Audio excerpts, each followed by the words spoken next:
విడు మొరటోడు అని వాళ్ళు వీళ్ళు ఎన్నెన్ని అన్న పసి పిల్లవాడు నవ్వాడు.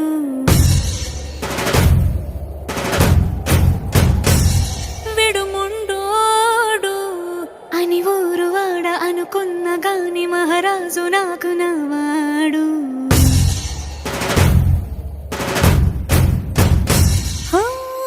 మాట పెడుసైనా మనసులో వెన్న రాయిలా ఉన్నవాడిలోన దేవుడెవరికి తెలుసును నాకన్నా.